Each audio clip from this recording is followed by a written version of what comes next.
Jour de remise des diplômes à l'université de Wits à Johannesburg. Petite effervescence dans un campus en vacances. Jessica et Romo, 19 ans chacune, sont deux des 25 000 étudiants de Wits, étudiantes en anglais. Toutes deux sont born free, nées libres au tout début de la présidence de Nelson Mandela en 1994.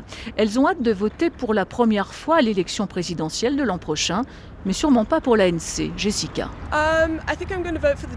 Je pense que je vais voter pour l'Alliance démocratique, seulement parce que l'ANC a des pratiques politiques douteuses.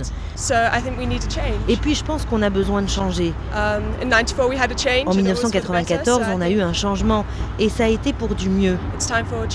Il est à nouveau temps pour le changement, parce que Mandela lui-même a dit qu'il faut faire tout ce qui est nécessaire pour le changement, et changer est une bonne chose. Donc on ne va pas rester avec l'ANC juste parce que Mandela en faisait partie. Romo acquiesce, elle aussi ne votera pas pour l'ANC, contrairement à ses parents, qui n'envisageraient pas de voter pour un autre parti que celui qui les a libérés du joug de l'apartheid. Je n'ai pas spécialement peur parce que je suis née libre, mais il y a d'autres personnes qui pensent que l'Afrique du Sud pourrait retourner en arrière, revivre l'apartheid et tout ça. On doit juste changer l'ANC. Romo ne se sent pas lié de la même façon que ses aînés à Mandela.